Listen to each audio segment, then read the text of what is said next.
Welcome everyone to the Epic Truth Channel. Glad to have you here today. Today we're going to talk about the Neptune opposed Neptune transit that the United States is having right now and what the implications are for that. So let's get started. Just like water flows and creates current, so does money. That's why it's called currency. It's why you go to the bank to get it. And it's called sometimes cash flow or terms like liquidity. In fact, if you look at where your bank is located at, if you have a physical bank, it's probably close to a body of water. They almost always are. Either a river, a stream, a lake, pond, something. They're in a plaza that has a fountain, something like that. They're always near a body of water. So check that out next time you're at the bank. So during a Neptune transit, the flow of money is disrupted and it's changed. It's changed forever. The U.S. is in a Neptune opposed Neptune transit now, and that's between 2021 and 2026. So we're right in the middle of it. We're going right into the peak of that transit. And this transit has happened once before in U.S. history, so I always like to go back and look, hey, if there's a previous transit the country's had, okay, let's take a look at it. What happened then? Because, history doesn't obviously exactly repeat itself, but it rhymes. And that's because everything happens in cycles. And what people don't understand is the cycles are astrological. That's what creates the cycles. So the one we're going to look at right now is 1856 to 1861. Okay, so in the 1850s, the United States was in a great period of internal conflict. And the internal conflict was over slavery. And the North had abolished slavery actually in 1804. So it had been abolished for a while, in the North. North of the Mason-Dixon line. And the North was pressuring the South to eliminate slavery. And so this political tension and conflict, just kept building and building through the 1850s. And the two presidents that were probably the presidents that could have done something to try to mitigate things between the North and the South, they just weren't strong presidents. And there were President Franklin. Let me get my pointer here. This is President Franklin, and this is President Buchanan. And so those were the two presidents before Abraham Lincoln in 1861. And so, they both pretty much supported slavery. They supported the South. There was a lot of financial pressure to support them, even though they were the president of the United States. And actually, the Supreme Court ruled that slavery could continue. So it wasn't just these two presidents here, Mr. Hidden Hand there, Franklin and Buchanan. But they were weak presidents. They're known as two of the most weak presidents in United States history. And they just couldn't mediate the differences. And so it built up and it built up. And finally, in 1861, you had the Civil War start. And the South seceded from the Union, which started the Civil War. So, the South just wasn't going to give it up because it was, basically free labor, these plantation systems to, for their large agriculture in the South, which, the South is warm, so, they can grow a lot of food. So they grew tobacco and cotton and sugar and all kinds of plants, as well as, other agriculture products.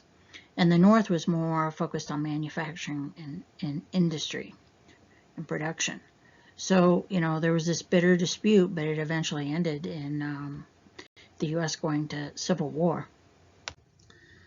So the tension built, and the South seceded from the Union. It was originally 7 states, but it grew to 11 states that seceded from the Union.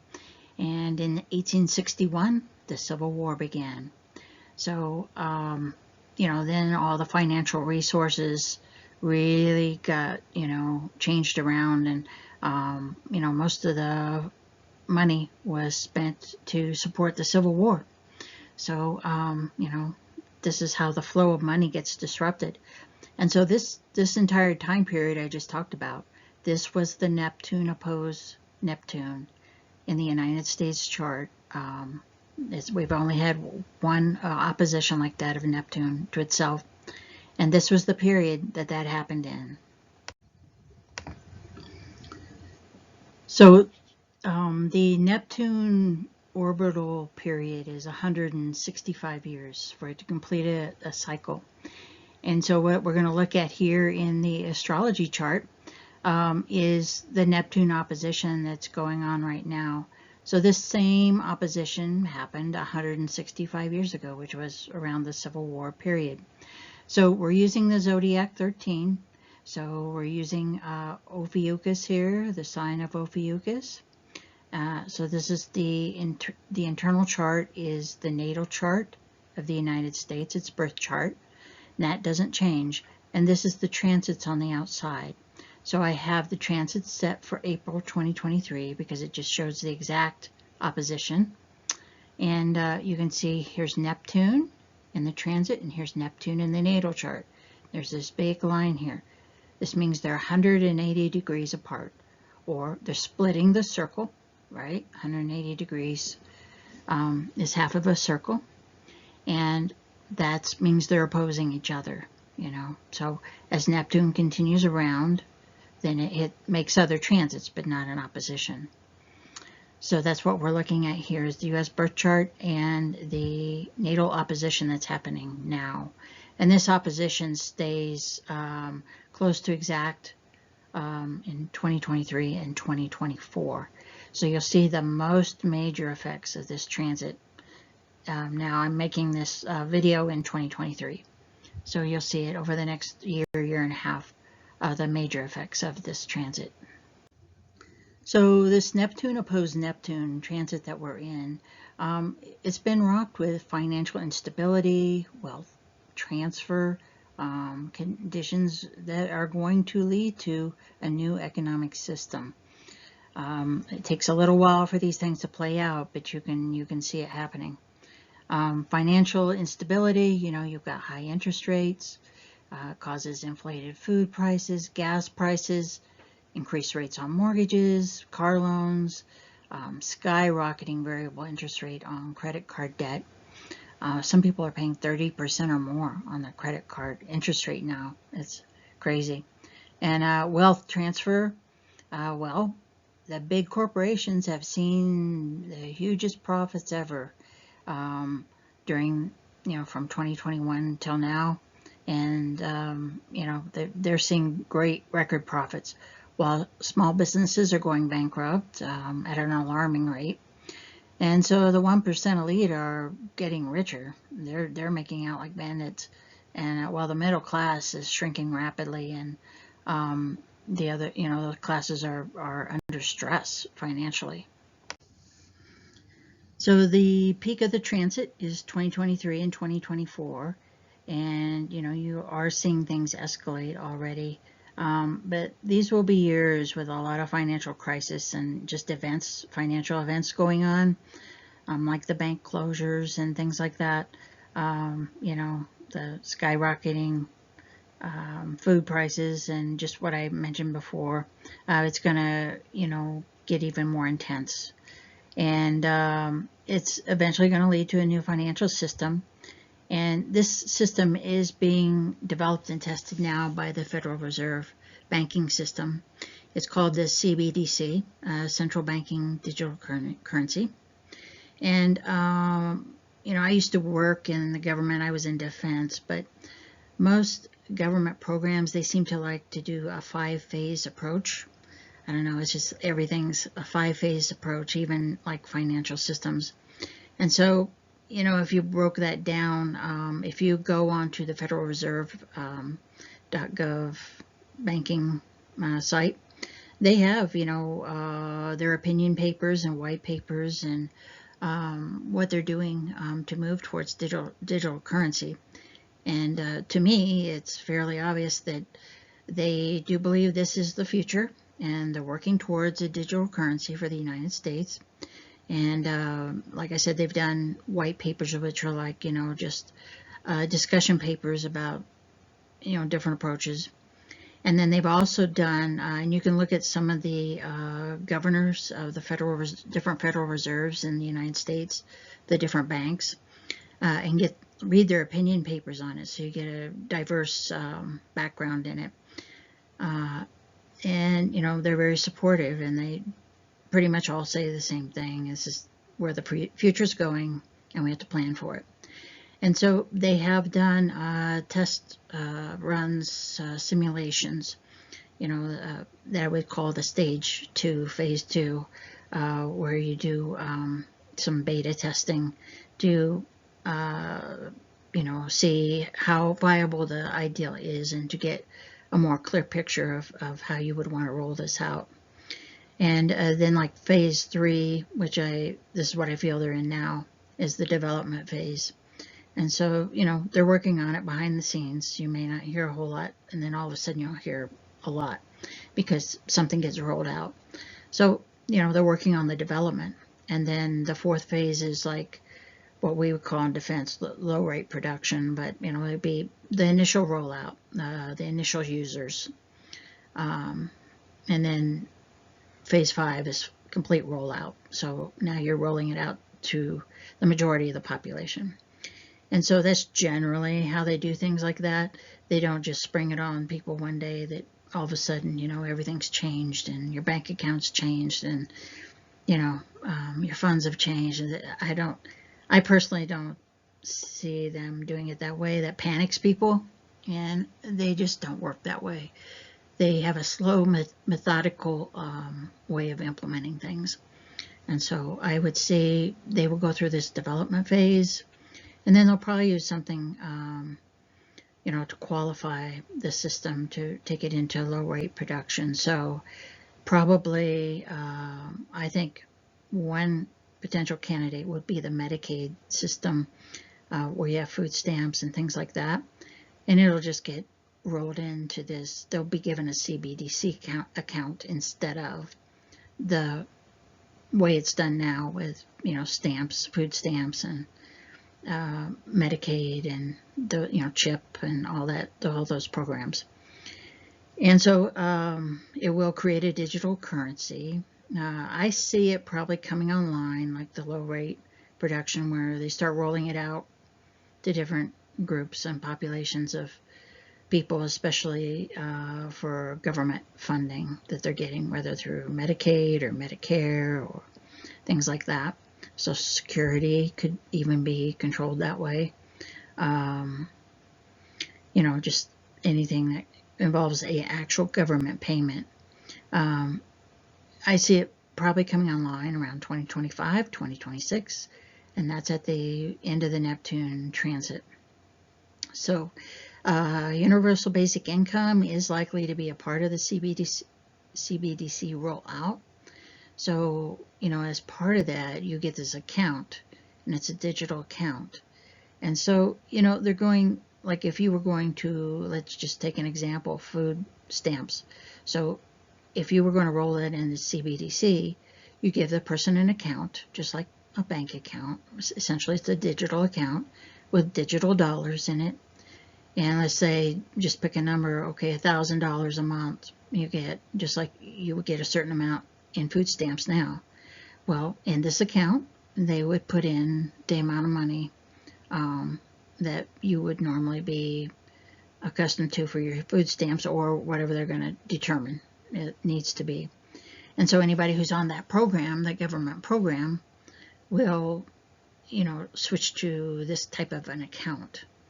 And so I could see that, you know, as an early adopter kind of program, food stamps, because it's very natural flow to just switch it over to a CBDC account with digital dollars in it. So quickly here, I'll just go back. I want to show you the archetypes of the two different Neptune oppositions. It's very interesting.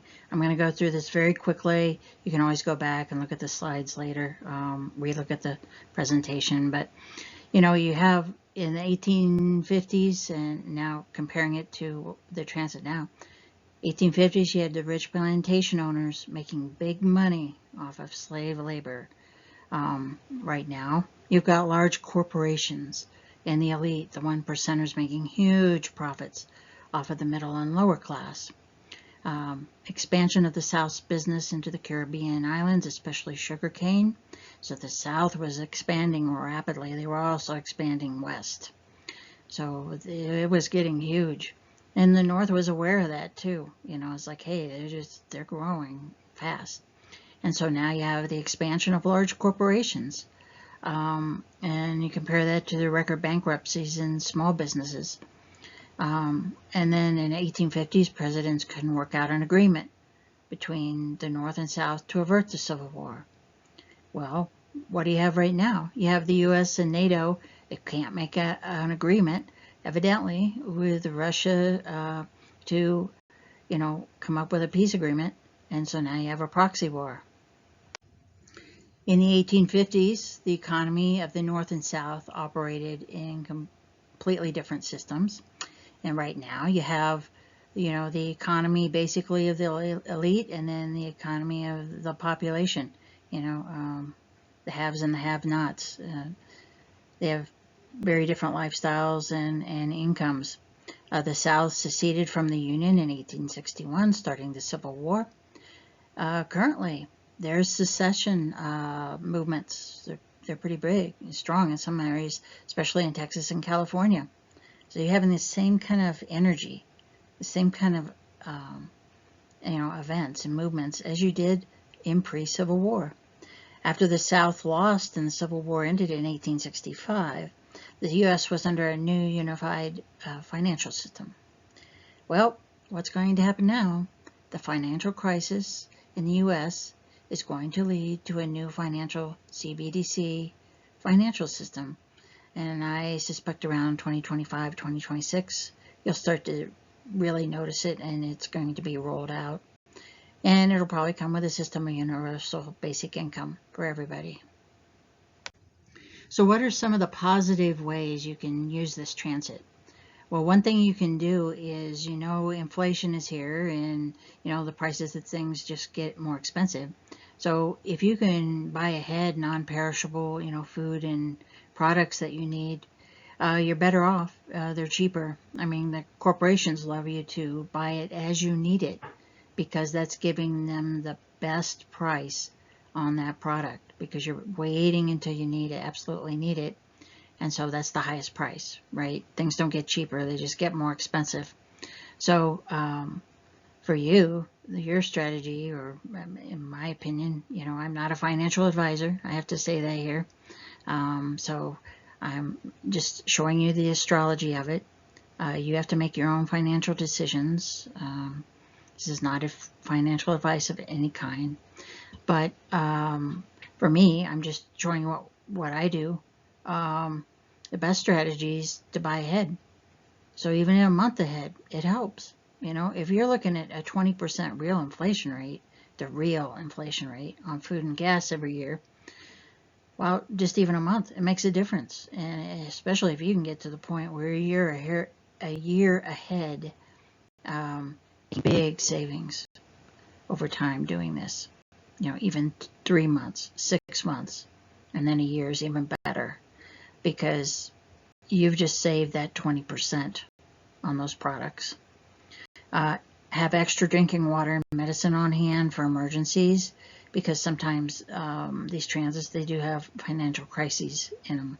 So, you know, just have some extra, as well as food, obviously, and the products you need. Have extra water and medicine on hand, just in case something would happen. You're covered. Also, and probably, you know, this one's the in my opinion, the most important to think about is if you don't want to be stuck relying on something like universal basic income, where it's like, okay, that's all I'm getting now. I don't have a job and I don't have any other source of income, and this is all there is. Well, then you're kind of, stuck with the rules and mandates that could potentially come with it. So if you don't want to be, dependent on that and the rules and things that go along with it, then you need to determine a strategy to retain your financial independence beyond that now and start implementing it as soon as possible. So you don't have much time here, but you need to start thinking about, okay, well, if I would want to, still have some income above and beyond this, whatever comes with CBDC, whatever they decide to roll out. And nobody can really read the tea leaves completely on that. They probably don't even know at this point.